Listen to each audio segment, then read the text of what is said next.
Hello, welcome to the ABX Performance Testing Channel. Real science, real data, real knives. What's the secret to selecting great chef knives?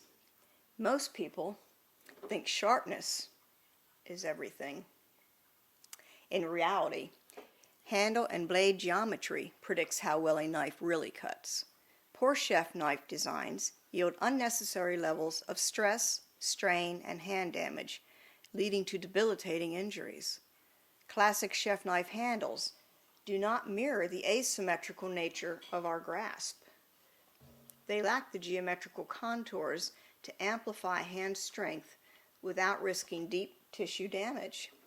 A disaster for anyone suffering with arthritis and/or other musculoskeletal disorders. The classic one-size-fits-all symmetrical knife handle combined with longer and thicker than necessary blades are leading causes of knife-related hand injuries today.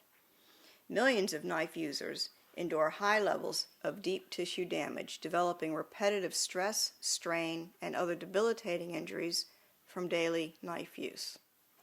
Let's cut through the marketing narratives with science-based, data-backed performance testing to quantify associated health and safety risk factors. Throughout this video, data filled with charts and graphs are provided for a more in-depth perspective. Chef knife designs and performance data sets are correlated with health and safety reference data. Knife blades and handle performance were individually analyzed and rated in the previous videos linked below. Today, we are combining blade cut force with hand-to-handle contact surface area data to calculate pressure levels experienced in the hand when cutting high-density foods. These data-based ratings provide the best insights we have into relative levels of safety and risk of injury. Information provided is especially helpful to people with arthritic hands and anyone wishing to avoid debilitating hand injuries. Selected knives in this test set are well reviewed and respected for their performance and value. Let's jump right in with real science, real data, real knives. The least expensive knife in our test set at $15 is the Mercer Ultimate White 8-inch chef knife. Relevant average peak grip pressure ratings in pounds per square inch (psi) for the Mercer Ultimate White are carrot cuts at 87 psi for the pinch grip and 48 psi for power grip users. Sweet potato cuts at 181 psi for the pinch grip and 101 psi for power grip users.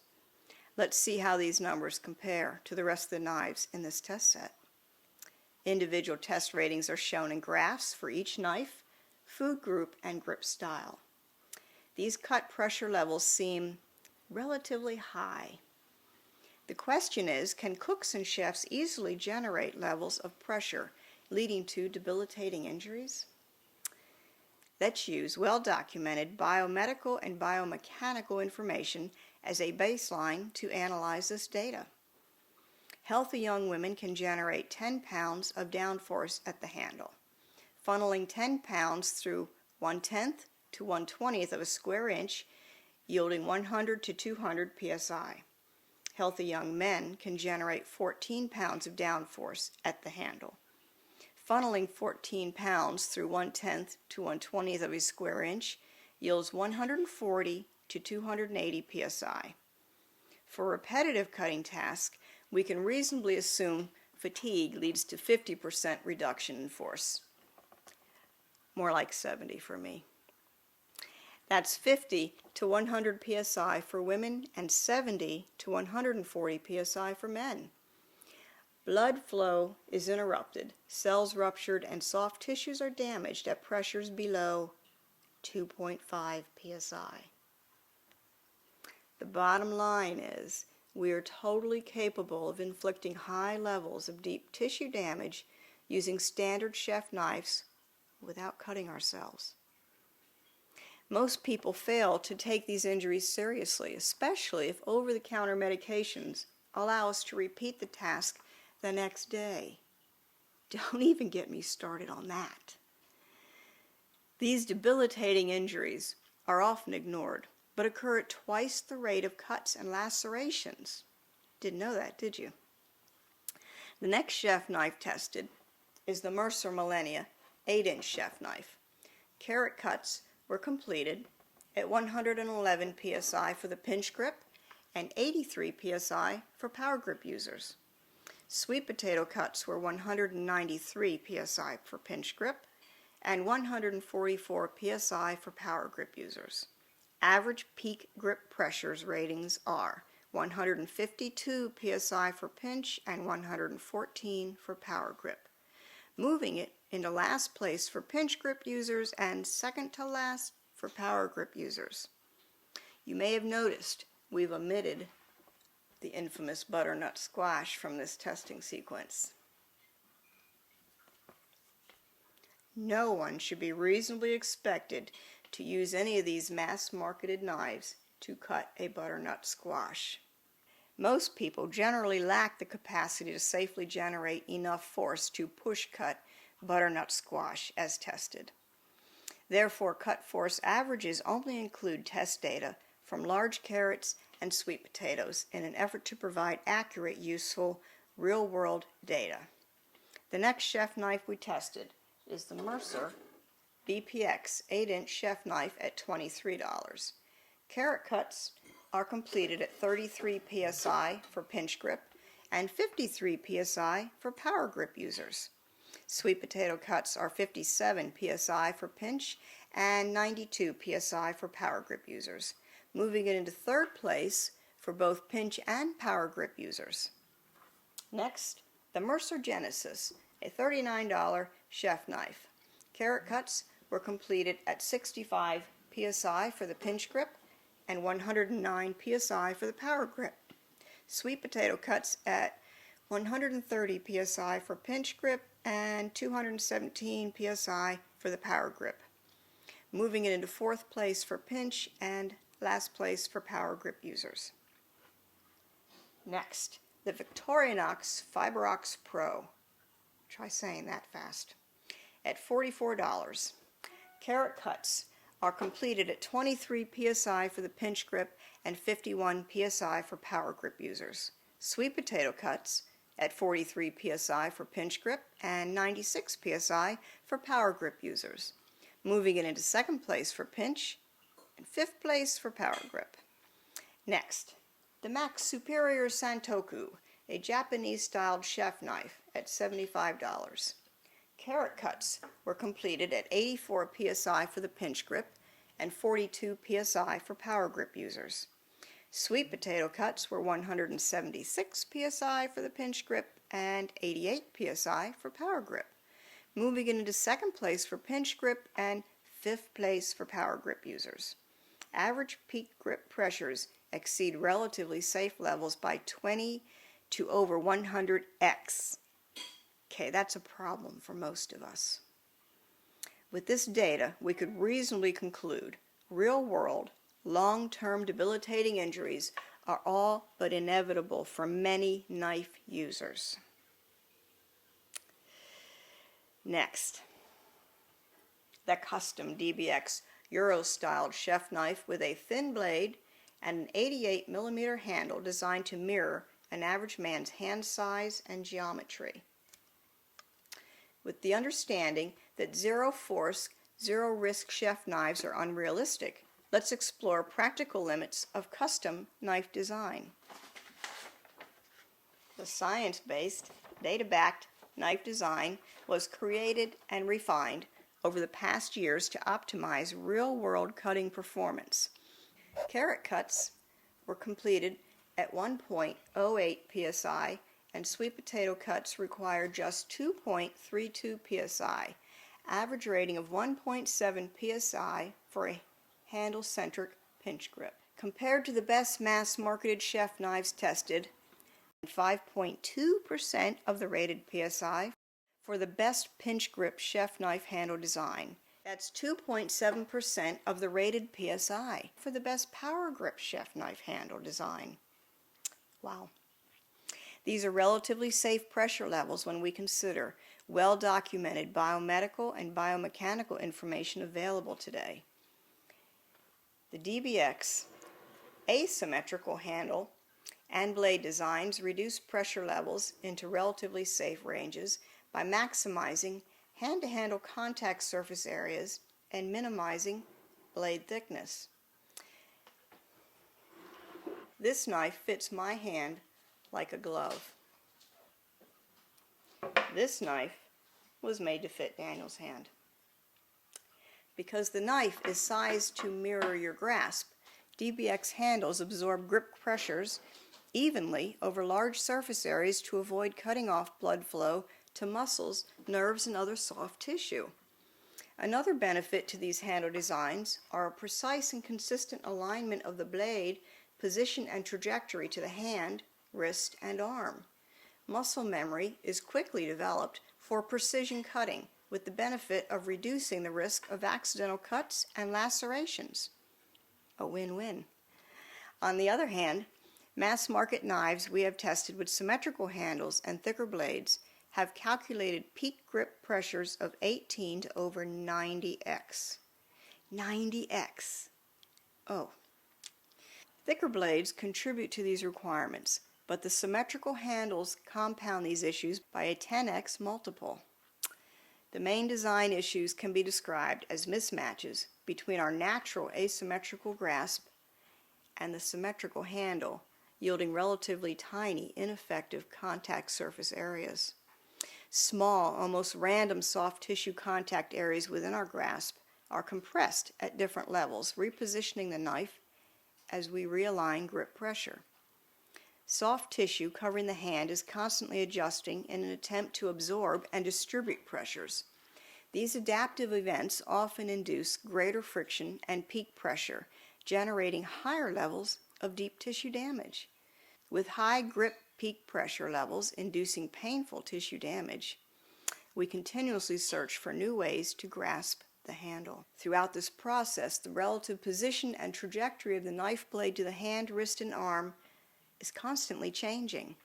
Risk of injuries are proportional to the hand contact surface area and the escalation of grip pressures. Muscle memory for blade position and trajectory is now nearly impossible to establish. This is one of many issues with classic symmetrical handles leading to accidental cuts and lacerations. Textured handles are designed to increase friction levels, helping us sense and limit slip. However, the additional friction also induces higher levels of cell damage and destruction. Are hand injuries associated with chef knife use then predictable or accidental? Capillaries are completely blocked as pressures reach 1.2 to 1.6 psi, cutting off blood flow, nutrients, and oxygen supplies. Oxygen and nutrient starvation of nerve networks in the hand limits its ability to sense slip and signal the brain. Oxygen and nutrient starvation of muscle tissue limits the ability to effectively reduce levels of slip and slide. The normal feedback loop providing effective slip limiting solutions within 1/15th of a second, that's PDQ. To function, nerve networks need to sense the slip and signal the brain, which then signals the muscles in the hand to increase pressure and reduce slip. Blood flow, oxygen, or nutrient starvation occurring within any portion of the feedback loop results in uncontrolled slip. The sensory system's ability to detect slip and send signals to the brain no longer functions. Weakness, numbness, and loss of sensitivity also reduces our ability to control the acceleration and trajectory of the cutting edge. Accidents are now predictable, and more severe injuries are inevitable. Classic chef knives are marketed as safe and ergonomic, both of which are very questionable narratives in light of these facts and this test data.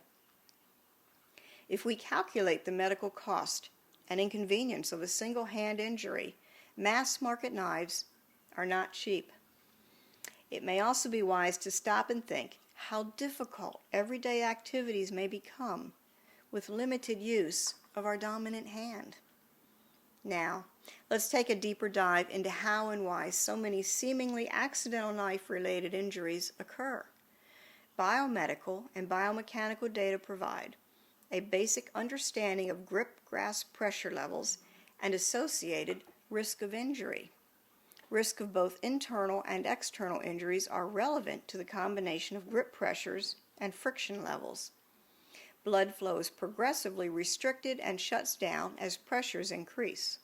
Let's take a look at the research data. Blood supply through the arteries is restricted and shuts down at pressures just below 2.4 psi. Blood returning through the veins is restricted and shuts down at pressures just below 1.0 psi. Capillaries supplying blood flow to the nerves are completely blocked at pressures between 1.2 and 1.6 psi. Cells are sheared, rupturing at pressure levels below 0.1 psi. Your body minimizes cell tissue and capillary damage using dense skin and underlying layers of connective tissue to distribute pressures. This can only help to a degree. Although visible indications of these injuries are limited, there are signs. These include impressions left in the skin, inflammation, swelling, red and purplish areas under the skin. These areas often reveal contents spilled by ruptured cells, capillaries, along with bruised and broken blood vessels.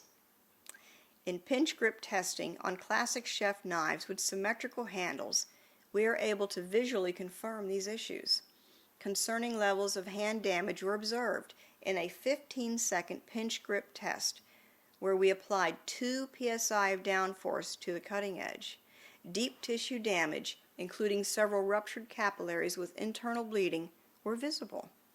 We can assume these levels of injuries include damage to nerves, muscles, and tendons as well. Other commonly recognized symptoms and injuries include pain, cramping, numbness, tingling, and burning sensations. Reduced dexterity, muscle fatigue, along with loss of fine motor control in the fingers and thumb. Strains and sprains are indicative of cumulative trauma and/or microtrauma injuries in the hand, wrist, and arm. Musculoskeletal injuries, such as tendonitis, carpal tunnel, and tennis elbow.